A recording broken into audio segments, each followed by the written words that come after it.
अस्सलाम वालेकुम, आप देख रहे हैं प्रोग्राम फैसला आपका। मैं हूं नबीला अजीज़। आसमा शिराजी साहिबा कुछ निजी मसरूफियात की वजह से यहाँ पर मौजूद नहीं है, इसलिए प्रोग्राम की मेज़बानी मैं कर रही हूँ। नाज़रीन, मशरक़ वुस्ता की बात कर रहे हैं। मशरक़ वुस्ता के जो हालात हैं वो दिन ब दिन मज़ीद संगीन होते चले जा रहे हैं। एक तरफ हमले जारी हैं, दूसरी तरफ हम देखते हैं मुआहिदे की बातें भी सामने आ जाती हैं। फिर हम देखते हैं कि एकदम से फिर धमकियाँ शुरू कर दी जाती हैं और फिर उसके बाद अमरीकी हुकाम की जानिब से कुछ इशारे भी दिए जा रहे हैं कि अगले हफ्तों में किस तरह से ईरान पर दोबारा से अटैक किया जाएगा, ईरान की किन किन तंसीबात को निशाना बनाया जाएगा। इसके इशारे भी अमरीकी हुकाम की जानिब से बहुत वाज़ेह तौर पर सामने आ रहे हैं। और वहीं पर डोनाल्ड ट्रंप की जानिब से ये बयान भी सामने आता है, जहाँ वो अपनी अस्करी बर्तरी की बात करते हैं, वहीं पर वो ये भी कहते नज़र आ रहे हैं कि अभी ईरान के पास मज़ीद जंग लड़ने की सलाहियत भी है, लेकिन वो सलाहियत बहुत ज़्यादा नहीं है। आपने हुर्मुज़ की बात की जाए तो वहाँ पर बंदिश जारी है। डोनाल्ड ट्रंप की जानिब से यहाँ पर एक यू टर्न हमने देखा, जो कि 20% टैक्स की बात उनकी जानिब से की जा रही थी। अब वो टैक्स नहीं ले रहे, उनकी जानिब से कहा जा रहा है कि इत्तेहादियों की कहने पर मैं ये टैक्स वाली बात वापस ले रहा हूँ। इस बात से उन्होंने मुकम्मल तौर पर यू टर्न ले लिया। लेकिन दूसरी जानिब पासदारान इनकलाब की अगर बात की जाए तो उनकी जानिब से भी कहा जा रहा है कि आबना हुर्मुज़ मुकम्मल तौर पर बंद है। अमरीकी अफवाज की जानिब से गुज़श्ता रोज़ से वहाँ पर नेवल ब्लॉकेट का आगाज़ कर दिया गया है और ये वाज़े तौर पर कहा गया है कि सिर्फ ईरानी जहाज़ों के लिए और जो उनके गाहक हैं सिर्फ उनके लिए ये नेवल ब्लॉकेट है। अदरवाइज़ वहाँ पे जितने भी दूसरे ममालिक के जहाज़ हैं वो गुजर सकते हैं। जबकि आबना हुर्मुज़ की बंदिश पर पासदारान इनकलाब की जानिब से वाज़ेह मौक़िफ़ इख्तियार किया गया है कि आबना हुर्मुज़ अगर हमारे लिए ओपन नहीं है तो किसी के लिए ओपन नहीं है। अगर ओपन होगी तो सबके लिए होगी स्ट्रेट ऑफ होर्मुज़, अदरवाइज़ सबके लिए वो बंद रहेगी। इसके साथ साथ हम ये भी देख रहे हैं कि चाइना की जानिब से अमरीकी हमलों की शदीद तनकीद भी सामने आई है। उन्होंने ये कहा है कि एक बार फिर से मशरक़ वुस्ता को अमेरिका ने बहरान की जानिब धकेल दिया है। वहीं पर हम देख रहे हैं कि अमेरिका ने ईरान के जो असासे थे उनको भी मुंजमद किया है। और इसके साथ साथ आज के इस प्रोग्राम में पाकिस्तान की अंदरूनी सियासत के हवाले से अगर हम बात करें तो हम आज बात करेंगे बिलावल भुट्टो ज़रदारी, जो कि अहम कश्मीर के दौरे पर मौजूद हैं। उन्होंने वहाँ आज इजलास से खिताब भी किया और इस खिताब में उन्होंने वाज़ेह तौर पर यह कह दिया है कि फ़ौज हमारी रेड लाइन है, इसकी खिलाफ वर्जी किसी भी सूरत में हम बर्दाश्त नहीं करेंगे। मैं अपने प्रोग्राम में अपने मेहमानों का तारुफ आपसे करवा देती हूँ। सईद मोहम्मद खान, रिटायर्ड दिफाई तज्जियाकार, इस प्रोग्राम में हमारा साथ दे रहे हैं। इसके साथ साथ इमरान अली साबिक सफ़ीर भी हमारे साथ मौजूद होंगे। फैज़ रहमान, सीनियर सहाफ़ी, अमेरिका से हमें इस प्रोग्राम में ज्वाइन कर रहे हैं। मैं सबसे पहले बात करूंगी एयर मार्शल सईद मोहम्मद खान साहब से। बहुत शुक्रिया सर आपके वक्त का। सर, मैं जानना चाहूँगी, मशरक़ वुस्ता की सूरत हाल सबके सामने है। डोनाल्ड ट्रंप की जानिब से सुबह कुछ बयान सामने आता है, शाम में कुछ बयान सामने आता है। एक तरफ हमलों की बातें, दूसरी तरफ मुआहिदे की बातें। क्या समझते हैं ईरान मज़ीद कितने अरसे तक रेजिस्ट कर सकता है, जो कि डोनाल्ड ट्रंप की जानिब से बोला गया है कि ईरान के पास अभी भी जंग लड़ने की सलाहियत मौजूद है? बिस्मिल्लाहिर्रहमानिर्रहीम। नबीला साहिबा, आपका बहुत शुक्रिया कि आपने आज के प्रोग्राम में इनवाइट किया। देखिए, जंग जिस तरीके से हो रही है, इस तरह तो मेरे ख्याल ईरान जो है वो क्या कहते हैं बहुत लंबे अरसे तक ये जंग कंटिन्यू कर सकता है। लेकिन सवाल ये है कि क्या अमेरिका कंटिन्यूसली इस इलाके को इतना डिस्टेबलाइज कर सकता है इतने लंबे अरसे के लिए? देखिए, इस जंग में जो सबसे ज्यादा जिनको नुकसान हो रहा है वो गल्फ कंट्रीज हैं और गल्फ कंट्रीज की तिजारत बिल्कुल जीरो हो गई है और उन्होंने जो अपनी इकोनॉमी खड़ी की थी टूरिज्म और होटलिंग के ऊपर, वो भी बिल्कुल ऑलमोस्ट जीरो पर आ गई। एक जो चीज उनके लिए बहुत बड़ा source of income other than oil and gas था, वो एयर ट्रेवल था, जो हम देखते थे कि एमिरेट्स, इत्तेहाद या दूसरी एयरलाइंस जो गल्फ की थी, वो जो है जो पैसा कमा के अपने अपने ममालिक को देती थी। लेकिन ये अब हर चीज बंद होती चली जा रही है और दिन ब दिन ये इलाका जो है वो जो है ना एक बहुत बड़ी जंग की तरफ बढ़ रहा है। अमेरिका को ये एहसास हो चुका है कि वो जो है क्या कहते हैं ये जंग नहीं जीत सकता, क्योंकि जब तक वो बूट्स ऑन ग्राउंड ना करे, वो बेशक कितनी ही बॉम्बिंग कर ले, वो ईरान से जंग नहीं जीतेगा। और ईरान को ये पता है का कि जो कल का बयान सामने आया है उसमें उन्होंने वाज़ेह तौर पर बोला है कि बूट्स ऑन ग्राउंड अमेरिका की जानिब से नहीं करेंगे। जी, उन्होंने कहा कि प्रॉक्सी वॉर की जानिब हम जा सकते हैं, बूट्स ऑन ग्राउंड पर नहीं जाएंगे।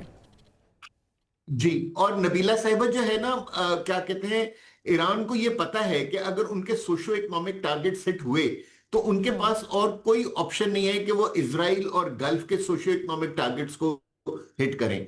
और अगर गॉड फॉरबिड जंग उस डायरेक्शन में चली गई तो बहुत ज्यादा नुकसान होगा, क्योंकि मैं आपको सिर्फ एक एग्जांपल देता हूं कि जो वाटर डिसैलिनेशन प्लांट है कुवैत का, वो एक प्लांट है और बहुत बड़ा है जो 90% कुवैत की वाटर रिक्वायरमेंट्स को फुलफिल करता है। अगर वो प्लांट किसी वजह से डिस्ट्रॉय हो गया तो उसमें 2 से 3 साल लगेंगे उस प्लांट को वापस लाइन पर लाने के लिए। सो ये एक ऐसी जंग है जिसको आगे नहीं बढ़ना चाहिए, और मेरा ख्याल है कि गल्फ कंट्रीज और जितनी ये दोनों कॉम्बैटेंट्स जो हैं, ईरान और अमेरिका और इजराइल, इनको जो है ना एक एक कदम पीछे लेना चाहिए और दोबारा उसी तरफ जाना चाहिए जहां पाकिस्तान इनको एमओयू के तहत लेके गया था। ठीक, आपका पॉइंट आ गया। इमरान अली साहब, मैं आपसे जानना चाहूँगी, जैसे कि अमेरिका की जानिब से निगोसिएशन की बात की जाती है, फिर हम देखते हैं कि वो ये कह रहे हैं कि हम मुआहिदा भी कर सकते हैं, मुज़ाकरात की गुंजाइश अभी भी बाकी है। तो क्या समझते हैं ये जो हमले अभी किए जा रहे हैं, ये किसी किस्म का दबाव उन पर डाला जा रहा है ताकि दोबारा से वो सिफारतकारी वाली साइड पर आ जाएँ ईरान? असल में हुआ ये कि जब ईरान ने टैंकर्स पे अटैक किया ना, तो वो बात, चूँकि वो ब्रिटिश ऑर्गेनाइजेशन है जो बाहर लाती है, हालांकि ड्रोन अटैक्स थे, कोई इतने बड़े अटैक्स नहीं थे, तो अमेरिका ने रिस्पॉन्ड करना था। तो जब अमेरिका ने रिस्पॉन्ड किया तो फिर वो जंग वाइडन हो गई। अब जो अमेरिकन हमले हुए हैं पिछले 3 दिनों में, वो खासे सख्त हैं। उसमें उनके ऑयल के माइनर टारगेट्स को हिट किया गया है, उनके न्यूक्लियर 1-2 साइट्स हैं उसके करीब उन्होंने किया, वार्निंग दी है। तो ये जंग इस वक्त ख़राब हो रही है। शायद दोनों साइड्स ये नहीं चाहती कि हों, लेकिन दोनों ने रिस्ट्रेंट नहीं शो की। ये जो आर्टिकल 5 था इस MOU का, ये दोनों एम्बिगुअस था, दोनों साइड्स पढ़ सकती थी। अगर कोई डिफ़िकल्टी थी तो इनका एक कॉन्फ्लिक्ट रेजोल्यूशन का मैकेनिज़्म बना था। स्विट्ज़रलैंड में कमेटी बनी थी, स्विट्ज़रलैंड में बिल्कुल हालात ठीक थे। उसके बाद जो शहीद खामेनेई की जो फ्यूनरल हुआ है, उस पे जज्बात ईरानी कौम के बहुत ज़्यादा थे बदला लेने के लिए, लेकिन उसका फिर भी मतलब नहीं था कि आप पॉलिसी में उसको लाते। अभी हम कुछ पम्फलेट्स भी आज बड़े वो वायरल हो रहे थे जहां पर लिखा जा रहा है कि बाकायदा तौर पर डोनाल्ड ट्रंप को मार दिया जाएगा, आयतुल्लाह खामनेई की शहादत का बदला लिया जाएगा। डोनाल्ड ट्रंप को ईरान के पास टेक्नोलॉजी नहीं है मारने के लिए। सो इट्स ये ऐसी बात है। उनकी पार्लियामेंट ने भी बड़ा सख्त इजलास हुआ है। ये पैम्फलेट्स भी ये चीज़ें मानी नहीं रखती, जिस तरह डोनाल्ड ट्रंप की ज़्यादातर बातें मानी नहीं रखती, जो वो शाम को ट्वीट्स वगैरह करते रहते हैं। 20% टैक्स लूँगा, I want to do this, I want to do that. Problem, इससे पहले कि हम फैज़ की तरफ जाएँ, प्रॉब्लम ये है कि जो अमेरिकन इंस्टीट्यूशंस हैं, स्टेट डिपार्टमेंट, NSC, वो ट्रंप ने बिल्कुल साइड लाइन कर दी। तो कोई सेन एडवाइस, कोई प्रोफेशनल एडवाइस देने वाला नहीं है। ग्रुप ऑफ फ्यू पीपल हैं जो एडवाइस कर रहे हैं, इसलिए हैपहैज़र्ड सी जंग है। लगता है 2 बच्चे आपस में लड़ रहे हैं। दोनों फरीकैन बहुत रिजिड हैं इस मामले में, हम देख रहे हैं कोई भी बैकफुट पर जाने को तैयार नहीं। तो क्या समझते हैं किस तरह से कोई एक फरीक इसमें झुक सकता है कि वो बैकफुट पर चला जाए और चीज़ें स्मूथ हो जाएं? मुझे पता है कि जी पाकिस्तान अभी भी कोशिशें कर रहा है, लेकिन अब कई लोग पाकिस्तान में भी कहना शुरू हो गए कि जब तक ये ख़ुद नहीं चाहेंगे। आज सुबह एयर मार्शल साहब से बात हो रही थी, वो भी उन्होंने भी ये बताया कि जब तक ये अब ख़ुद नहीं चाहेंगे, पाकिस्तान क्या क्या करे, what can Pakistan do. MOU की तकरीबन आधी से ज़्यादा ड्राफ्टिंग तो पाकिस्तान ने की है, और ये MOU वाहिद डॉक्यूमेंट है जिनको पीस पे ला सकता है। लेकिन लग रहा है कि अब हालात ओवरटेक कर रहे हैं। बिल्कुल हालात ओवरटेक कर रहे हैं। फैज़ रहमान सीनियर सहाफ़ी भी हमारे साथ मौजूद हैं। फैज़ रहमान साहब, मैं आपसे ये जानना चाहूँगी, चूँकि आप अमेरिका में मौजूद हैं, वहाँ की पब्लिक के हवाले से आप क्या कहेंगे? ये जो पहले जंग शुरू हुई थी उसमें क्या रिस्पांस था, और जो अभी के हमले जारी हैं जिसमें MOU के मुताबिक दोनों ममालिक ने कुछ पाबंदियों पर अमल करना था, जंगबंदी की बात हो रही थी, आपने हुर्मुज़ के खुलने की बात हो रही थी, इस सारे सिनेरियो के दौरान दोबारा से हमलों का आगाज़ कर दिया गया, तो अब पब्लिक क्या रिस्पॉन्स कर रही है वहाँ की, क्या कहेंगे? जी, बहुत बहुत शुक्रिया नबीला। सबसे पहले तो हमारे दोस्त इमरान और एयर मार्शल साहब को भी सलाम, और आपके नाजरीन को के लिए भी नेक ख्वाहिशात। देखिए, जैसे कि अभी इमरान ने बात की कि इसमें कोई शक नहीं कि मामला सही जा रहे थे, اور جو اصل جو لگتا ہے حالات میں ٹوسٹ آیا ہے وہ اس وقت جب کہ ابھی آخری رسومات جاری تھیں خامنۂ شہید صاحب کی، اور ابھی ان کی تدفین بھی نہیں ہوئی تھی. سم ہاؤ ایران نے یہ فیصلہ کیا کہ وہ آ، کسی بھی طرح آبنائے ہرمز پر ایون سمبولکلی صحیح، لیکن وہ اس پر اپنا جو ایک حق حاکمیت سمجھتا ہے، ساورنٹی سمجھتا ہے، اس کا بھرپور مظاہرہ کرے گا. اور وہ جہاز جو کہ آ، عمان کے کوسٹل لائن سے گزر رہے تھے اور قطر اور سعودی عرب سے ان کا تعلق تھا، اس پر حملے کا فیصلہ کیا. اچھا اب دیکھیے تھوڑا سا بڑا کنٹراسٹ ہے یہ، آپ کو شاید یاد ہو، آپ کے ناظرین کو بھی. میں واشنگٹن میں بیٹھا ہوں، اس لیے بھی یہ بات کہہ رہا ہوں کہ یہاں کا پرسپیکٹو آپ کے ناظرین کو پہنچے، کہ جب ٹرمپ نے سے پوچھا گیا کہ کیا آپ حملے کریں گے تو انہوں نے کہا نہیں، ابھی وہاں تدفین ہو رہی ہے، آخری رسومات جاری ہیں، ہم ایسا کوئی کام نہیں کریں گے. لیکن اس کے برعکس یا تو کسی فیکشن نے یا خود قیادت نے ایران میں یہ فیصلہ کیا کہ وہ اس معاملے کو تھوڑا سا بڑھائیں گے، اور انہوں نے وہ اپنا حق حاکمیت ثابت کرنے کی کوشش کی، اور وہیں سے یہ چیز شروع ہوئی. تو یہ تو ایک جو عمران نے ایک پوائنٹ بالکل درست فرمایا. اس کے بعد اب دیکھیے آپ، لیکن ایک اور بہت جو اہم واقعہ ہوا ہے وہ امریکہ کے لحاظ سے، وہ یہ کہ اس کو صدر ٹرمپ نے یہاں کے جو معاملات تھے، ڈومیسٹک ایشوز، اس کو بہت ہی مہارت کے ساتھ کنٹرول کیا ہے. اس وقت وہ ریاکشن نہیں ہے اب جو حملے جاری ہیں، جو جب جنگ شروع ہوئی تھی اس وقت امریکی عوام جس طرح سے اس پر ایک رد عمل کا اظہار کر رہے تھے. یا پھر آپ یہ دیکھیے جو آئل کی جو پرائسز ہیں، ایسا نہیں ہوا کہ ایون یہ حملے ہو رہے ہیں لیکن ابھی بھی $80 کے آس پاس جو ہے پر بیرل اس کا آئل کی پرائسز چل رہی ہیں. یعنی ایسا نہیں ہوا کہ 120 یا 120 سے اوپر ہو گئیں. اچھا پھر اس کے علاوہ یہاں جو آپ کی اکانومی کا یعنی انفلیشن کا معاملہ ہے، اگین کوئی ہوش ربا اضافہ نہیں، وہی ہے جو ایک پچھلے 6 مہینے سے 7 مہینے سے جو چیز چل رہی ہے انفلیشن اور مہنگائی کے لحاظ سے.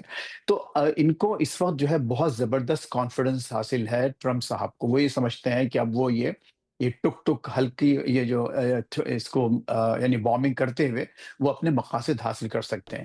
اچھا اب دیکھیے اس میں کوئی شک نہیں ہے کہ امریکہ کو اس میں اسٹریٹجک شکست ہوئی ہے. یعنی وہ تمام اہداف جو انہوں نے واضح کیے تھے جانے سے پہلے، جس کو کہ ایک انلیگل اور ایک امورل جنگ کہی جا رہی ہے اور صحیح کہی جا رہی ہے، خود امریکی عوام اس سے ایگری کرتی ہے آلموسٹ 70%. لیکن اس وقت یہ تھا کہ ایک اہداف میں یہ تھا کہ رجیم چینج ہوگا اور نیوکلیئر پروگرام اور بلا بلا بلا کئی چیزیں اس میں شامل تھیں.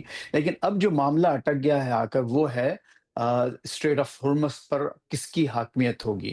اور ایران کے پاس اس وقت یہ ایک ایسا ٹول ہے، اگر یہ اس کو مینج نہیں کر پائے تو پھر ایران جو ہے کبھی کسی معاملے پر کھڑا نہیں ہو سکتا. کوئی بھی ایسی چیز نہیں ہے ان کے پاس، کیونکہ یہ ایک ان کو ایک ایسا ایک سمجھیے ایک ایسا ہتھیار ان کے ہاتھ لگا ہے جس پر ان کو پوری طرح سے جغرافیے کا ایک بینیفٹ حاصل ہے. وہ بالکل ساتھ لگے بیٹھے ہیں. اب امریکہ اور دوسری پاورز جو ظاہر کسی حد تک ساتھ ہیں، اس کے اب تو نیٹو کے بھی آنے کا امکان ہو رہا ہے امریکہ کی مدد کے لیے. اگر انہوں نے یہ ایران کی حاکمیت تسلیم کر لی تو پھر وہ ہمیشہ سے سمجھیں کہ جو یونائٹڈ اسٹیٹس کا جو سپر پاور اسٹیٹس ہے وہ ختم ہو جاتا ہے. یعنی جو سنس 1947 اور اس کے بعد سے امریکہ نے وہاں کے تمام واٹرز میں نیویگیشن کو، سیف نیویگیشن کو ایز اے سپر پاور ممکن بنایا ہے. اگر وہ وہاں سے یہ کہہ کر ہٹ جاتے ہیں ٹھیک ہے ایران اس کو مینج کرے، تو پھر آپ خود سمجھ سکتے ہیں، آپ کے ناظرین سمجھ سکتے ہیں کہ امریکہ کا ایک سوچا سمجھا ایک پوائنٹ آف ویو یہ ہے کہ پھر ہمیں اس خطے میں سپر پاور کا اسٹیٹس ہمارا نہیں رہے گا. لہٰذا اب یہ جنگ جو ہے پوری طرح سے street of harms per focused ہے. اب معاملات کہاں چلیں گے اب دیکھنا یہی ہے. جیسے ایئر مارشل صاحب نے فرمایا کہ ٹھیک ہے جنگ ایران اس کو متحمل ہو سکتا ہے کھینچنے کا، لیکن دیکھیے ایران کی جو اس وقت جو ہاریزونٹل جو ایک اسٹریٹجی ہے، وار اسٹریٹجی، کہ ہم صرف آس پاس کے ممالک کو نشانہ بنائیں گے. اس میں دیکھیے جو نئے اب جو راؤنڈ شروع ہوئے ہیں جنگ کے، اس میں کویت جارڈن تک تو پہنچ گیا لیکن اسرائیل پر ابھی تک انہوں نے ایک بھی حملہ نہیں کیا. تو نتیجہ جو ہے لوگوں کا ایک جو پورے ریجن میں جو ان کا پبلک اوپینین جو سمپیتھیٹک ایک اوپینین تھا ایران کے بارے میں، وہ متاثر ہو رہا ہے. اب ایک اتنی تنہائی کے ساتھ خود جیسے کہ خود عمران نے کہا کہ خود پاکستان بھی اب یہ کہہ رہا ہے، کہنا شروع ہو گیا کہ ہم کیا کریں۔ یہ دیکھیے یہ جو 14 پوائنٹ کا ایم او یو سائن کیا تھا، اور جیسا کہ خود انہوں نے فرمایا کہ پاکستان کا بہت بڑا اس میں حصہ تھا، بڑی جانفشانی ہر لحاظ سے پاکستان نے یہ کردار ادا کیا۔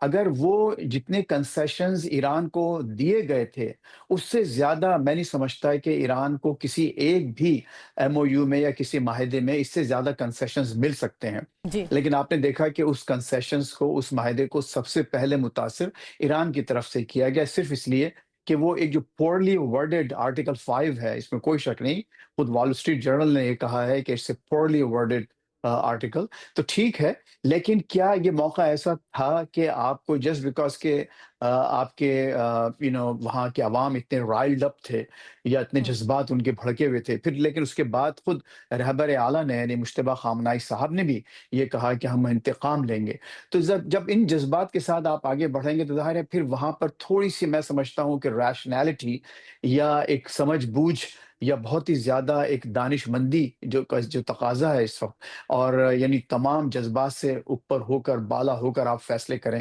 قوم کے لیے، اپنے ریجن کے لیے اور پوری دنیا کے لیے، مجھے یہ لگتا ہے کہ وہاں آپ کچھ چیزیں اس وقت ایک تو یہ مفقود نظر آتی ہیں، اور پھر وہ یہ کہ یونٹی آف کمانڈ جو ہے، بظاہر ایسا لگتا ہے کہ وہ ہارڈ لائنرز جو کہ اب پہلے یعنی جب علی خامنہئی صاحب موجود تھے، جن کو کہ ایک زیادہ بہتر حیثیت حاصل تھی رہبر اعلیٰ کی طرح سے، وہ اب بات آپ کو نظر نہیں آتی۔ اب وہاں کچھ فیکشنز ہیں، اور وہ جو موزائک اسٹریٹجی جو بڑی کامیاب اسٹریٹجی تھی، یعنی جو ڈی سینٹرلائزڈ ڈیفنس کی، اب اس کے آپ کو کچھ کونز بھی، اس کے کچھ نقصان بھی اب ہوتے نظر آ رہے ہیں، کہ کچھ ایسے بھی اب بالکل وہاں سینٹرز ہیں، سینٹرز آف پاورز، جو میں سمجھتا ہوں کہ اپنے طور پر فیصلے کر کے اس معاملے کو بگاڑ رہے ہیں۔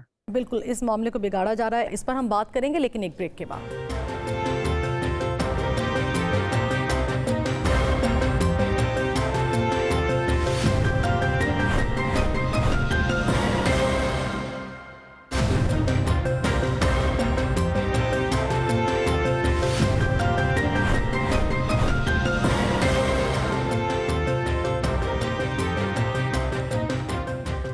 Welcome back. ایئر مارشل صاحب، میں آپ سے جاننا چاہوں گی، جیسا کہ ابھی فیض رحمان صاحب بھی کہہ رہے تھے کہ نیٹو کو بھی اس لڑائی میں شاید اب آنے کا موقع مل جائے اور شاید وہ اس لڑائی میں آ جائے، کیونکہ پہلے ٹرمپ صاحب کی جانب سے ہم نے دیکھا کہ بار بار وہ نیٹو سے یہ گلہ ہی کرتے رہے ہیں کہ وہ اس لڑائی میں ان کا ساتھ نہیں دے رہے، تو اگر نیٹو اور اسرائیل دونوں اس لڑائی میں آ جاتے ہیں تو کیا ہوگا؟ یہ ایک ریجنل کانفلکٹ سے میرے خیال میں ایک انٹرنیشنل کانفلکٹ میں یہ جنگ چلی جائے گی۔ دیکھیے نبیلہ صاحبہ، جو ہے نا، ہمیں یہ سمجھنا چاہیے کہ یہ جو اینٹے کو ریز کرنا صرف امریکن آپشن نہیں ہے۔ دیکھیں ہم سب کہہ رہے ہیں کہ ایران نے بہت غلطی کی جب اس نے 6 تاریخ کو قطری اور سعودی شپس کے اوپر اٹیک کیا، لیکن میرے خیال میں جو ریئیکشن آیا نا، that was more than what the incident was. جس طرح فیض رحمان صاحب اور ایمبیسڈر عمران دونوں فرما چکے ہیں کہ وہ کوئی اتنا بڑا انسیڈنٹ نہیں تھا، لیکن کیونکہ امریکہ اور اسرائیل جو ہے وہ ورلڈ میڈیا کو کنٹرول کرتے ہیں اور وہ ورلڈ پرسیپشن کو یعنی کہ اپنی فیور میں لانا چاہتے تھے، کیونکہ پچھلے 2-3 دن میں سنس 4 جولائی دیکھیں پورا جو میڈیا تھا، ورلڈ میڈیا جو تھا، وہ آیت اللہ علی خامنہئی کے جنازے کی نیوز جو تھی وہ نمبر 1 نیوز تھی، اور جو دنیا تھی وہ اگر کسی چیز سے پریشان تھی تو وہ جو لیبنان کے اندر اسرائیل انگریس کر رہا تھا اس کے بارے میں پریشان تھی۔ لیکن جب امریکہ نے رسپونڈ کیا بیونڈ میرے نزدیک جو ریکوائرمنٹ تھی، اس سے یہ ہوا کہ یہ والی جنگ جو ہے نا، اس نے ہیڈ لائن نیوز لے لی، اور وہ جو دونوں چیزیں تھیں، آیت اللہ علی خامنہئی کا جنازہ اور وہ کہیں پیچھے، اور اسرائیل کو موقع ملا کہ وہ لیبنان میں امپلیمنٹ کر سکیں۔ فیض صاحب نے بالکل صحیح فرمایا کہ ابھی تک ایران نے اٹیک نہیں کیا ہے اسرائیل کے اوپر، یہ سیکنڈ ویو جو جنگ کی چل رہی ہے، لیکن اس میڈنس میں بھی نا ایک میتھڈ ہے۔ دیکھیں ایران صرف ان ٹارگٹس کو اٹیک کر رہا ہے جو امریکہ اس کے ٹارگٹس کو اٹیک کر رہا ہے۔ انفارچونیٹلی गल्फ कंट्रीज के अंदर इस वक्त अमेरिकन बेसिस हैं या American interest socio economic targets like power plants या वाटर डिसैलिनेशन प्लांट्स या जो ऑयल स्टोरेज डिपोज हैं। सो मेरे ख्याल में जो है क्या कहते हैं, अमेरिका भी जो है ना वो बहुत सेंसिबली जो है वो ईरानियन टारगेट्स को हिट कर रहा है और वो कोशिश कर रहे हैं कि कुछ इस तरह के टारगेट्स हिट ना हो जाएं कि ये सारा इलाका जो है वो क्या कहते हैं सोशियो इकोनॉमिक टारगेटिंग शुरू हो जाए। 1 नंबर 2, मेरे ख्याल में ईरान ये कोशिश कर रहा है कि गल्फ कंट्रीज को ये एहसास हो जाए कि जो अगर आपने अमेरिका को ना रोका एज अ हलीफ कि वो हमारे ऊपर अटैक करें तो जो है क्या कहते हैं आपको भी उतना ही नुकसान होगा। देखिए ये चीज सऊदी अरेबिया, ओमान और कतर को तो समझ में आ गई, लेकिन बहरीन और कुवैत को ये चीज समझ में नहीं आ रही और वो पिछले 3-4 दिनों से इस चीज का नुकसान उठा रहे हैं। अगर गल्फ कंट्रीज जो हैं वो अमेरिका से कहें कि जी कि आप हमारे बेसिस से या हमारी लैंड से आप ईरान के ऊपर अटैक ना करें, तो अमेरिकन इन्फ्लुएंस बहुत कम हो जाएगा। या आप कहें कि ये जो जंग है जिसके अंदर वो रोजाना के हिसाब से 150 के करीब टारगेट्स को हिट कर रहे हैं, उनकी ये कैपेबिलिटी बहुत कम हो जाएगी। तीसरा, मेरे ख्याल में ईरान ये चाह रहा है कि जिस तरह पहले 40 दिन के अंदर ये लोग बिल्कुल ड्रेन आउट हो गए थे इंटरसेप्शन कैपेबिलिटी में, तो अब आप ये देखेंगे पिछले 24 घंटे के अंदर बहरीन के अंदर ईरानियन मिसाइल्स ने कितनी तबाही मचाई। सो मेरे ख्याल में ईरान ये भी चाह रहा है कि इनको एहसास हो, ये लोग ड्रेन आउट हों, ये अपने ड्रोन्स भेज रहे हैं जिसके ऊपर इंटरसेप्टर्स फायर हो रहे हैं और स्लोली एंड ग्रेजुअली जो वेस्टर्न अलायंस है उसकी जो कैपेबिलिटी है to defend against Iranian surface to surface missiles वो कम हो रही। मेरे ख्याल में बहुत सेंसिबल चीज होगी कि अगर दोनों अमेरिका और ईरान जो है अब एक एक कदम पीछे लें, दोनों ने ब्रिकमैनशिप कर ली है, सेबर रैटलिंग कर ली है और दोनों ने अपने अपने पॉइंट ऑफ व्यू को दुनिया को बता दिया है। लेकिन एक चीज बहुत क्लियर है एंड आई एम श्योर कि मेरे दोनों पार्टिसिपेंट जो पैनलिस्ट हैं वो एग्री करेंगे कि बल्कि दोनों पार्टीज अमेरिका और इजराइल और ईरान दोनों जो दुनिया में जो वेव ऑफ सिंपैथी थी दोनों के लिए या दोनों के पॉइंट ऑफ व्यू के लिए वो कम हो रही है, क्योंकि दुनिया एक तो इस जंग से तंग आ चुकी है, दूसरी अगर वेस्टर्न अलायंस नेटो वगैरह इसके अंदर शामिल हुए तो एक तो ये जंग बहुत फैल जाएगी और जब ये फैलेगी तो दुनिया के ऊपर इसके बहुत बुरे असरात होंगे और अमेरिका ने जो कुछ लूज करना था अगले 3-4 सालों में वो मेरा ख्याल अगले 3-4 महीनों में इस इलाके में लूज कर देगी। ठीक, इमरान साहब आप कहिएगा, आज चाइना की जानिब से जो एक स्टेटमेंट सामने आई और बहुत खुलकर उन्होंने ईरान की हिमायत का इजहार भी किया और उन्होंने कहा कि अमेरिका ने एक बार फिर से मशरिक़ वस्ता को बहरान की जानिब धकेल दिया है, क्या समझते हैं इस बयान को आप किस तरह से एड्रेस करेंगे? लेकिन नबीला है तो फिर भी बयान ही ना, एक मेरा ख्याल फॉरेन ऑफिस के उनके तरफ से बयान है। चाइना को ज़्यादा प्रोएक्टिव रोल प्ले करना चाहिए इंटरनेशनल पॉलिटिक्स में। एक वक्त था कि चाइना इकोनॉमिकली डेवलप कर रहा था, अब चाइना डेवलप कर चुका है। इट शुड उसको डिप्लोमेटिकली सेंटर स्टेज पे होना चाहिए और बैक सीट नहीं लेनी चाहिए। उसके अलावा बिल्कुल चाइना का शुरू दिन से ही है कि आप नॉर्मस खुलिए और अमेरिकन अटैक्स को उसने कैटेगोरिकली पहले भी एक दफ़ा किया, लेकिन आज की स्टेटमेंट ज़्यादा ईरान के लिए कितने इंपॉर्टेंट समझते हैं? क्योंकि अगर देखा जाए खित्ते के दीगर ममालिक अभी तक उस तरह से खुलकर ईरान की हिमायत में सामने नहीं आए। ये जब से अब ये सारी चीज़ें चल रही हैं, सालिसी के लिए भी अगर हम देखें तो फ्रंट पर आकर कुछ भी उस तरह से नहीं, बैकडोर राब्ते चल रहे होंगे, यकीनन हो भी रहे होंगे, लेकिन ये जो इम्पोर्टेंट बयान अगर हम इस चाइना के इस बयान को कहा जाए कि ईरान के लिए कितना इम्पोर्टेंट है ये? ईरान के लिए इम्पोर्टेंट है जी, लेकिन ईरान इस वक्त जंग लड़ रहा है और जंग में उनकी जो बुलेट जो उनकी शूटिंग कैपेबिलिटी है वो पासदारान इनकलाब के पास है। डिप्लोमेसी उस वक्त अच्छी लगती है जब एक्टिव जंग ना हो। जब एक्टिव जंग हो रही हो फिर बयानों से ज़्यादा आप देखते हैं कि आप जंग में क्या अचीव करेंगे या क्या नहीं अचीव करेंगे। ٹھیک، فیض رحمان صاحب میں آپ سے یہ جاننا چاہوں گی، ابھی تک کی جی سچویشن میں ہم نے دیکھا کہ اسرائیل بالکل خاموش ہے، اسرائیل کی جانب سے اس طرح سے ہم چڑھائی نہیں دیکھ رہے جس طرح یہ جنگ کا جب آغاز ہوا تھا تو اسرائیل امریکہ کے ساتھ مل کر اٹیک بھی کر رہا تھا اور اس طرح سے اپنے آپ کو پروٹیکٹ بھی کر رہا تھا، بیانات بھی سامنے آ رہے تھے، لیکن ابھی ایسا کچھ سامنے نہیں آ رہا، اس کی کیا وجہ ہے؟ کیا کسی اسٹریٹجی کے تحت اسرائیل خاموش ہے یا اس کے پیچھے کوئی اور وجہ ہے؟ دیکھیے، اس کا مختصر جواب تو یہ ہے کہ جو اسرائیل چاہتا تھا وہ ایران اور امریکہ دونوں مل کے اس کے مقاصد پورے کر رہے ہیں، اور جیسے خود ابھی عمران نے بھی اور مارشل صاحب نے بھی کہا کہ اس کو تسلیم کیا گیا کہ غلطی ایران نے کی دوبارہ معاملے کو چھیڑ کے، جبکہ ابھی خامنائی شہید صاحب کی تدفین بھی نہیں ہوئی تھی، اور ایک موقع فراہم کیا۔ ٹھیک ہے، ایک ڈسپروپورشنیٹ رسپانس ضرور ہے، لیکن اصل معاملہ وہی جیسے میں نے اس سے پہلے عرض کیا کہ حاکمیت کا ہے، کہ اگر حاکمیت کو تسلیم کر لیا امریکہ نے تو پھر وہ بات کہیں اور نکل جاتی ہے۔ اچھا دیکھیے، اس میں جو بہت بڑا جو اسرائیل کے حوالے سے سوال ہے، میں مارشل صاحب کی بھی ایک بات کو تھوڑا سا اس کا بھی جواب دینا چاہتا ہوں کہ اسرائیل پہ ٹھیک ہے اس لیے حملے نہیں کر رہا کہ کیونکہ وہاں جو گلف اسٹیٹس میں اڈے ہیں، لیکن آپ کو معلوم ہے زیادہ تر ریفیولنگ جو ہے اس وقت وہ اسرائیل کے ایئرپورٹ سے ہو رہی ہے، خصوصاً ہائفا کے ایئرپورٹ سے، باقاعدہ اس کی ویڈیوز خود سینٹ کام نے جاری کی ہیں۔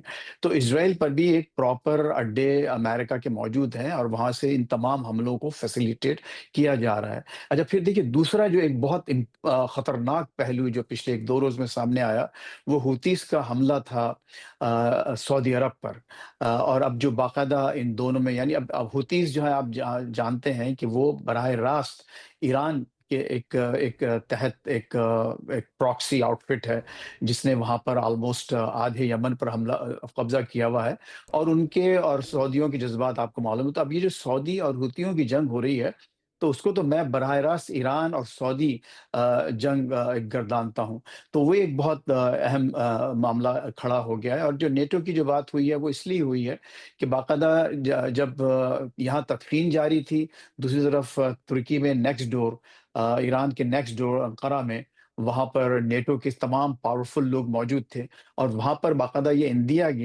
گیا سیکرٹری جنرل کی طرف سے نیٹو کے کہ ہم وہاں کوئی حصہ لے سکتے ہیں، اور اس وقت شدید دباؤ بھی ہے۔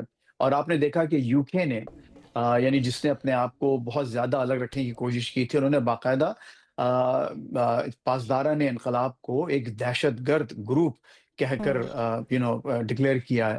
تو یہ بھی ایک بہت اہم ڈیولپمنٹ ہے۔ تو اگر اب دیکھنا یہ ہے کہ کیا واقعی اگر یہ اس معاملے کو جو اگر ہم انٹرنیشنلائز کر رہے ہیں تو کیا اس کو صرف اس خطے تک محدود رکھا جا سکتا ہے؟ کیا اس میں دوسرے پلیئرز آ سکتے ہیں؟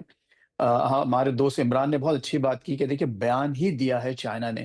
چائنا کا جو ایک ڈیمینر ہے، چائنا کی جو ہسٹری ہے، اس کا جو پوسچر ہے، وہ کبھی ایسے نہیں رہا کہ وہ جنگ میں باقاعدہ کودے گا۔ وہ سفارتکاری میں ضرور انہوں نے پاکستان کے لیے بھی بہت زبردست کام کیا، بیک ڈورز رہتے ہوئے، بیک گراؤنڈ میں رہتے ہوئے، لیکن ساتھ ساتھ اب وہ یہ ضرور کہیں گے کہ ٹھیک ہے، معاملہ اس کو جو ہے اس ٹینشنز کو ریڈیوس کیا جائے، نیچے رکھا جائے۔ لیکن آپ دیکھیے ایک بات اور بھی ذہن میں رکھیں کہ اس پورے سینیریو میں چائنا کوئی بہت بڑا لوزر بن کے سامنے نہیں آ رہا، بلکہ اس کو بہت سے اسٹریٹجک فائدے حاصل ہو رہے ہیں۔ یعنی وہ باتیں جو وہ خود نہیں کہنا چاہتے، آج وہ امریکہ کی جو فیلڈ پالیسی ہے اس ریجن میں، وہ خود سامنے آ گئی ہیں۔ ان کی جو اپنی کمزوریاں، ان کے جو اپنے ویک پوائنٹس ہیں امریکن پالیسی کے اور امریکن پاور کے، وہ ایران کی وجہ سے اور اس کانفلکٹ کی وجہ سے سامنے آئے، اور اس کا ظاہر ہے ایک انڈائریکٹ فائدہ چائنا کو پہنچتا ہے۔ تو اب دیکھنا یہی ہے کہ امریکہ کس حد تک مینج کرتا ہے۔ اس وقت جو میں نے آپ سے عرض کیا کہ واشنگٹن کے معاملات ایسے ہیں کہ اس وقت ٹرمپ صاحب بہت زیادہ پر اعتماد نظر آتے ہیں۔ وہ یہ سمجھتے ہیں کہ اب ان کے پاس نہ صرف یہ کہ ڈومیسٹک سپورٹ بھی ہے، ان کی پارٹی پوری طرح سے ساتھ کھڑی ہوئی ہے، کانگریس پریٹی مچ پوری ساتھ کھڑی ہے، ڈیموکریٹس کا بہت برا حال ہے، آپس میں ان کی ان فائٹنگ، سول وار جاری ہے۔ تو ان کی کوئی بہت زیادہ اپوزیشن نہیں ہے یہاں پر، اور وہ لگ یہ رہا ہے کہ جیسے میں نے کہا کہ بہت مہارت کے ساتھ انہوں نے اس پورے معاملے کو ڈیل کر کے اپنے لیے اور اپنی پارٹی کے لیے آئندہ آنے والے دنوں میں مشکلات کم کی ہیں، جس کی وجہ سے آپ یہ دیکھ رہے ہیں کہ زیادہ بہت ہی شدت کے ساتھ حملے کیے جا رہے ہیں۔ اب سے 1-1.5 گھنٹے پہلے پھر ایک راؤنڈ آف اٹیکس کیا گیا ہے، سینٹ کاپ نے باقاعدہ پریس ریلیز کر کے ویڈیوز جاری کر کے بتائی ہیں۔ تو اب دیکھنا یہی ہے کہ کیا وہاں پر کیا یونٹی آف کمانڈ کچھ بہتر ہوگی ایران میں. ایران کچھ اس بات کو سمجھنے کی کوشش کرے گا کہ ان کو دیکھیے نبیلہ بہت بڑا فائدہ یہ ایم او یو سے یہ پہنچا تھا. ہر چیز کو آپ الگ رکھ دیں اٹھا کے, صرف ان کے 2 جو پوائنٹس تھے وہ ایسے تھے کہ وہ اپنی پوری اکانومی کو بہت اٹھا سکتے تھے. مثال کے طور پر ان کو ویور دیا گیا کہ وہ تمام انٹرنیشنل بائرز کو بغیر کسی رکاوٹ کے اپنا آئل بیچ سکتے ہیں, تجارت کر سکتے ہیں. نمبر 1. نمبر 2 یہ کہ امریکہ کا بلاکیڈ ہٹا لیا گیا. نمبر 3 یہ وعدہ کیا گیا کہ آپ کو $300 بلین دیے جائیں گے. ٹھیک ہے, فوری طور پر نہیں ملے, فوری طور پر آپ کے ایسٹس انفریز نہیں ہوئے, لیکن یہ جو فائدہ تھا تجارت کا, یہی اتنا بڑا فائدہ تھا کہ اس سے آپ کو hundreds of billions of dollars کی انکم ہونا شروع ہو گئی تھی آلریڈی. تو پتہ نہیں اس میں کیا آئی ایم شیور کہ بہت عقل مند قوم ہے, اس کی ایک تاریخ ہے, وہاں کے لیڈران ضرور دانش مندی سے فیصلے کر رہے ہوں گے, لیکن مجھ ناچیز کی یہ بات سمجھ میں نہیں آتی کہ یہ ایسے موقع پر اس طرح سے جنگ کو بڑھاوا دے کر آپ اپنے کون سے اسٹریٹجک مقاصد حاصل کرنے جا رہے ہیں. بالکل یہ بات ہمیں بھی سمجھ میں نہیں آ رہی کہ آخر جو ایم او یو سائن ہوا اس میں جن پوائنٹ پر دونوں فریقین کی جانب سے معاہدہ کیا گیا, پوائنٹ پہ بات مانی گئی, اس کے باوجود یوں ایک دم سے اٹیک شروع کر دینا, کس طرف یہ اشارہ کر رہے ہیں یہ کہنا تو اب قبل از وقت ہوگا. اور اس کے ساتھ ساتھ اسلام آباد ایم او یو پر دوبارہ سے بات ہم کریں گے کہ اسلام آباد ایم او یو کو دوبارہ سے بحال کیا جا سکتا ہے یا کوئی نیا معاہدہ سامنے آئے گا, اس پر ہم بات کریں گے لیکن ایک بریک کے بعد.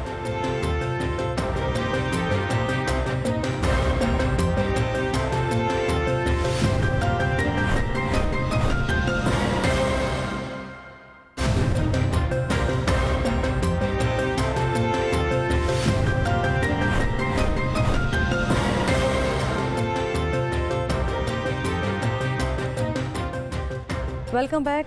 عمران صاحب, میں نے بریک پر جانے سے پہلے بھی بولا کہ اسلام آباد ایم او یو کے حوالے سے کہ کیا اسی کو اب ہم کنٹینیو کریں گے یا کسی نئے معاہدے کی طرف جا سکتے ہیں, جیسے کہ ڈونلڈ ٹرمپ صاحب کی جانب سے بھی کہا گیا کہ مذاکرات سے دوبارہ سے ہم معاہدہ کر سکتے ہیں. کیا سمجھتے ہیں؟ میرا خیال ہے جی, اگر تو ڈپلومیسی کو انہوں نے چانس دیا تو یہ بہت اچھا ڈاکیومنٹ ہے. اس میں تمام ایشوز کورڈ ہیں اور یہ ان دونوں کو ساتھ بٹھا کے ہی لکھا گیا تھا. اب اگر کوئی کائنیٹک قسم کا کرنا چاہتے ہیں, کوئی اور چیز, کوئی 2-3 پوائنٹس ایڈ کرنا چاہتے ہیں کیا, تو وہ کر سکتے ہیں, ورنہ ڈپلومیسی اگر کرنی ہوئی تو اسی پہ جانا پڑے گا. بالکل اسی پر جانا پڑے گا. ایئر مارشل صاحب, میں آپ سے یہ جاننا چاہوں گی کہ ثالثی پر ہم دیکھ رہے ہیں کہ اب بالکل خاموشی ہے, ثالثی کی کوششیں اس طرح سے ہم نہیں دیکھ رہے جیسے پہلے فرنٹ فٹ پر ہم دیکھ رہے تھے. ابھی کیا آپ سمجھتے ہیں بیک ڈور رابطے جاری ہیں؟ میرے خیال میں نبیلہ صاحبہ بیک ڈور رابطے جاری ہیں, اور گو کہ قطر نے میرا خیال شاید ہاتھ اوپر کر دیے ہیں, لیکن پاکستان جو ہے اور خاص طور پہ فیلڈ مارشل جو ہیں وہ کوشش کر رہے ہیں کہ کسی طریقے سے دونوں پارٹیز جو ہیں وہ ایک ایک قدم پیچھے لیں. میرے خیال میں پاکستان ہی وہ واحد کنٹری ہے جو ان دونوں پارٹیز کو ٹیبل پہ لے کر آ سکتا ہے. اور جس طرح میرے دونوں ساتھیوں نے فرمایا کہ ایم او یو ہی وہ ڈاکیومنٹ ہے جس کے اوپر دونوں پارٹیز جو ہیں کہ کس طرح کا پیس ڈیل کر سکتی ہیں جس میں دونوں جو ہے نا اپنے آپ کو وکٹر محسوس کریں. اور خاص طور پہ ایران جو ہے وہ بہت زیادہ کچھ حاصل کر سکتا ہے اگر وہ ایم او یو کے تحت ایک پیس ڈیل کرے. اگر ہم ایک نئے معاہدے کی طرف گئے تو پھر یہ جو انیشل ورک جو پچھلے 3-3.5 مہینے میں ہوا ہے یہ سارا ضائع ہو جائے گا, اور بہت مشکل ہے کہ کسی ایک نئے معاہدے کے اوپر دونوں پارٹیز کو ارینج کرنا پڑے جب دونوں سائڈز جو ہیں وہ اوور کانفیڈنٹ ہوئی ہوئی. بالکل. اور فیلڈ مارشل کے رول کو آپ کس طرح سے دیکھ رہے ہیں؟ جیسے کہ فیلڈ مارشل نے پہلے راؤنڈ میں بہت ہی مؤثر کردار ادا کیا, دنیا معترف رہی, دونوں سائڈ پہ ان کے ریلیشن بہت اچھے رہے, چاہے وہ ایران کی بات کی جائے یا امریکہ کی بات کی جائے. ابھی بھی وہ ٹرکی میں موجود ہیں, تو فیلڈ مارشل کے کردار کو ابھی کیسے دیکھ رہے ہیں؟ کیا ابھی بھی وہ اتنا ہی امپیکٹفل ان کا کردار رہے گا مذاکرات میں دوبارہ سے اس معاہدے پر ان دونوں فریقین کو لانے میں؟ مارشل صاحب میں آپ سے پوچھ رہی ہوں. جی سر, میں آپ ہی سے بات کر رہی ہوں. جی نبیلہ صاحبہ, میرا خیال ہے کہ نا الٹیمیٹلی پاکستان ہی ہوگا اور فیلڈ مارشل صاحب اور پرائم منسٹر ہی ہوں گے جو ان دونوں کو ایک ٹیبل کے اوپر بٹھائیں گے. जहां तक जो आगे बढ़ने का मामला है, मेरे ख्याल सबसे ज्यादा हम इस चीज का एहसास रखते हैं कि अगर ये जंग फैली तो ना सिर्फ इलाका बल्कि खासतौर पे मुस्लिम इत्तेहाद को बहुत ज्यादा नुकसान होगा। पाकिस्तान पिछले कई दहाइयों से और खासतौर पे पिछले 1 साल से बहुत कोशिश कर रहे हैं कि किसी तरीके से जो मुसलमानों के अंदर जो डिवाइड है, ये जो या तो सेक्टेरियन लाइंस पे या एथनिक लाइंस पे, वो किसी तरीके से ब्रिज हो सके और मुसलमान दोबारा इकट्ठे हो जाएं। जरूरी नहीं कि दोस्ती हो जाए, जरूरी नहीं कि कोई पीस यानी कि आपस में कोई मुआहदा कर लें, लेकिन अगर एक पीसफुल को एग्जिस्टेंस हो सकती है, जैसे कि सऊदी अरेबिया ने पहले एक प्रपोजल दिया था कि एक नॉन एग्रेशन पैक्ट उनमें और ईरान में हो जाए, तो मेरा ख्याल है कि this will be the best thing to happen to the Muslim world. दूसरी बात यह है नबीला साहिबा कि हम सबको ये एहसास अब हो चुका है कि इस इलाके में इजराइल के बहुत डिफरेंट प्लान्स हैं। वो हरगिज मुसलमान किसी भी मुसलमान कंट्री के साथ, बेशक वो गल्फ की हो या साउथ एशिया की हो या एट लार्ज पूरी मुस्लिम वर्ल्ड में हो, वो किसी के साथ दोस्ती या अच्छे ताल्लुकात नहीं रखना चाहता। वो सिर्फ अपने आप को एक्सपेंड करना चाहते हैं। और अगर आप पिछले 3-4 महीनों में भी देखें नबीला साहिबा, तो आप देखेंगे कि इजराइल ने गाजा के अंदर जमीन के ऊपर कब्जा किया, उन्होंने लबनान में जमीन के ऊपर कब्जा किया और उन्होंने सीरिया में जमीन के ऊपर कब्जा किया। सो मेरा ख्याल ये जो खामोशी हम इजराइल की तरफ से देख रहे हैं, जब आपने अपने पिछले सेगमेंट में आपने ये सवाल पूछा था, तो हम ये खामोशी देख रहे हैं, वो इसलिए देख रहे हैं कि ये जो सारा शोर शराबा है उसको अमेरिका हैंडल कर रहे हैं और पीछे से खामोशी के साथ इजराइल जो है वो अपने वो सारे मकासद हासिल कर रहे हैं जिसकी वजह से इस इलाके के अंदर ये डिस्टेबलाइजेशन और ये जंग क्रिएट की गई थी। बिल्कुल।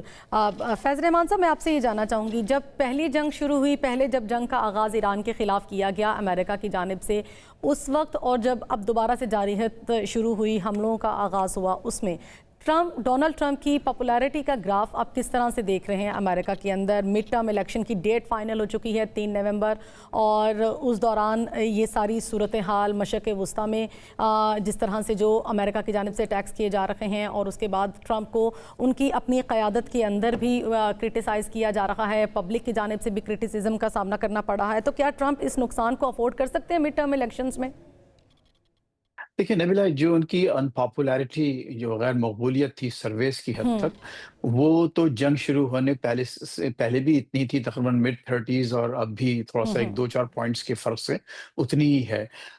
लेकिन अगर आप सर्वेज अगर मुख्तलिफ पॉइंट्स पर मुख्तलिफ सवालों पे करेंगे तो शायद आपको ये ज़रूर नज़र आएगा कि जंग, इसमें कोई शक नहीं है कि गैर मकबूल है अमेरिका में।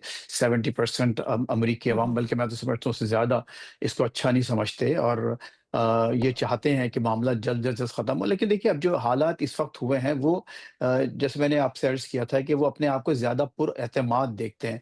अब उन्होंने जो काम किया, देखिए पहली दफ़ा ऐसा हुआ है कि बाकायदा जो ईरान पर अभी जो थोड़ी देर पहले हमले हुए, डे लाइट में हमले किए गए। हालांकि इससे पहले ये एक बहुत ही कम ऐसा वाक़या हुआ है कि दिन की रोशनी में हमले किए जाएं। तो ये भी दिखाना था कि हम दिन की रोशनी में भी, हमारे जहाज़ और हमारे मिसाइल्स वहाँ जा सकते हैं और आपका डिफेंस जो है कुछ भी नहीं है, आप कुछ भी नहीं कर सकते।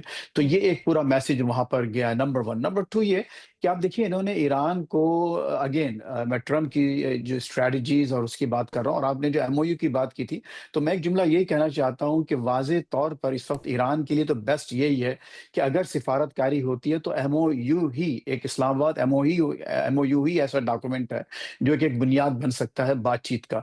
अब देखना यह है कि क्या ट्रम्प दोबारा उस एमओयू पर जाना चाहते हैं, नहीं जाना चाहते हैं।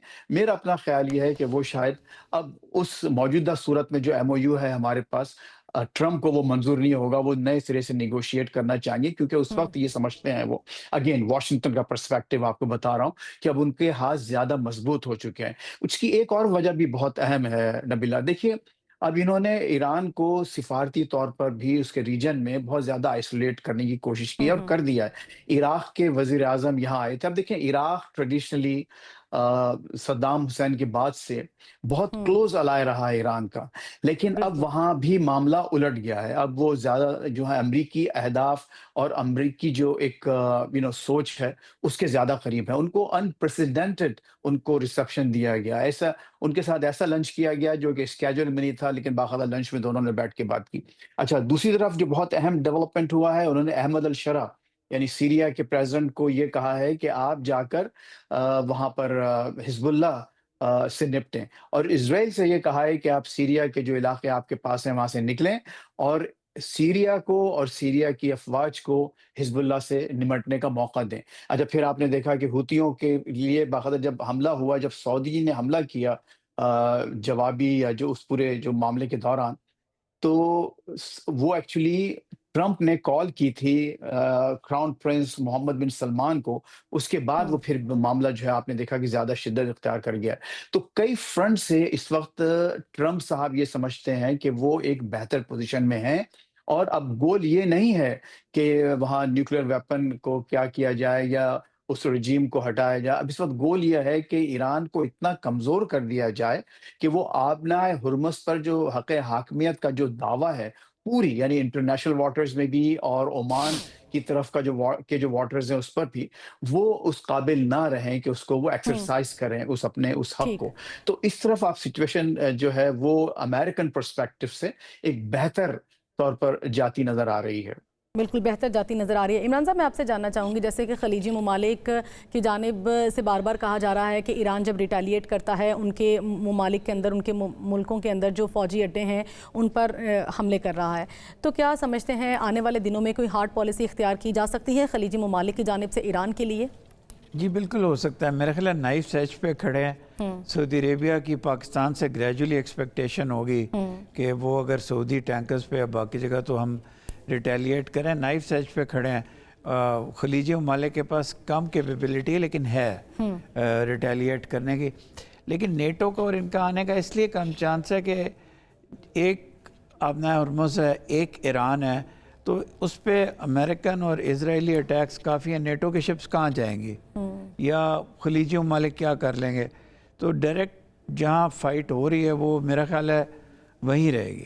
بالکل، یہ فائٹ وہیں رہے گی، اور کوشش بھی یہ کی جا رہی ہے کہ کسی طریقے سے دونوں ممالک ایک ایک قدم پیچھے جائیں اور دوبارہ سے جو ایم او یو اسلام آباد ایم او یو کی بات کی جاتی ہے اسی پر رہیں، یا کسی نئے معاہدے کی جانب جائیں، جس کا ڈونلڈ ٹرمپ کی جانب سے بھی بار بار اشارہ دیا جا رہا ہے کہ ہم مذاکرات کے بعد کسی نئے معاہدے کی طرف جا سکتے ہیں۔ اس کے ساتھ ساتھ پاکستان کے اندر کی اگر صورتحال کی بات کی جائے تو بلاول بھٹو زرداری کی آزاد کشمیر میں خطاب نے ملکی سیاست میں ایک نئی بحث چھیڑ دی ہے۔ ایک طرف انہوں نے افواج پاکستان کے حق میں واضح موقف اختیار کیا ہے، تو دوسری جانب انہوں نے وفاقی وزراء کو شدید تنقید کا نشانہ بنایا ہے۔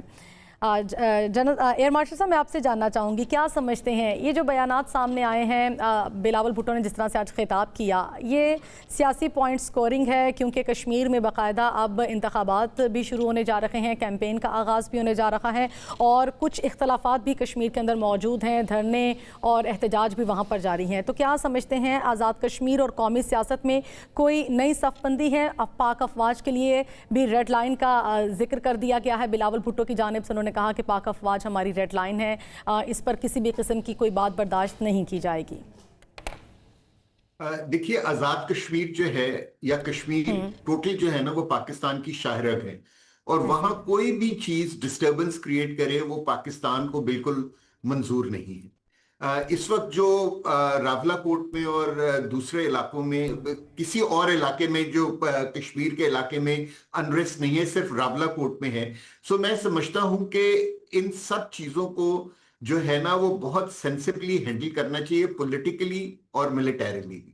پولیٹیکلی اس لیے کہ جتنے بھی مسائل ہوتے ہیں ان کے پولیٹیکل حل ہی ڈھونڈنے ہوتے ہیں، اور ملیٹریلی اس لیے کہ اس میں کوئی شک نہیں ہے کہ وہ جو ملیٹنٹ ایلیمنٹس ہیں جو راولا کوٹ میں ہیں ان کو بی ایل اے اور ٹی ٹی پی کی طرح انڈیا سے جو ہے نا کیا کہتے ہیں مدد مل رہی ہے، اور وہاں سے ویپنز آ رہے ہیں جو کہ وہ لوگ استعمال کر رہے ہیں۔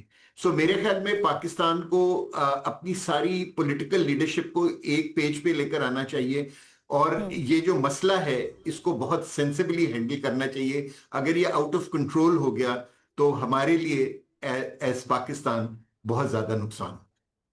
बिल्कुल, एस पाकिस्तान हमारे लिए नुकसान होगा। इमरान अली साहब, आप कहिएगा, अब इंतखाबात भी ज़ाहिर सी बात है कश्मीर में होंगे और जो एक बयानिया बिल्ड किया जा रहा है, तो बिलावल भुट्टो ज़रदारी की जानिब से जो आज ये खिताब किया गया है, ये उनके बयानिया को कितना मजबूत कर सकता है? देखें, जो बिलावल ने आज बातें की हैं ना, 4-5 प्लेन्स पे बात, एक तो उन्होंने मार्का हक और पाकिस्तान आर्मी के लिए रेड लाइन की बात की है। जी जी। दूसरा उन्होंने कहा कि कश्मीर को क्रिटिकली हैंडल करें, ये कंटिन्यू करता है तो पाकिस्तान को नुकसान होगा। तीसरा उन्होंने कहा है कि हमें कोई ऐसी चीज़ नहीं करनी चाहिए जिससे कश्मीर को और उसको नुकसान हो। जी बिल्कुल। तो मेरी पर्सनल राय में, हो सकता है इत्तेफाक ना करें बाकी गेस्ट, मेरी पर्सनल राय में तो उनकी अच्छी स्पीच थी, उनकी स्पीच अच्छी थी। लेकिन इसके साथ साथ बिलावल भुट्टो हुकूमत के इत्तेहादी भी हैं, उसके बावजूद जो वफाकी वज़रा पर उनकी जानिब से तनकीद की गई, तो क्या समझते हैं आने वाले दिनों में कुछ ताल्लुकात भी मुतासर हो सकते हैं?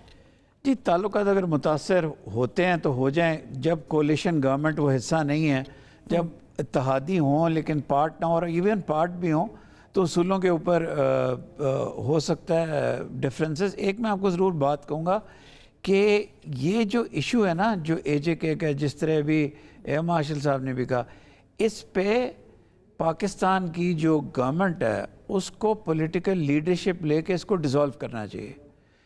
इस पे खामोशी इज़ नॉट एन ऑप्शन। इस पे they should take the bull by the horns.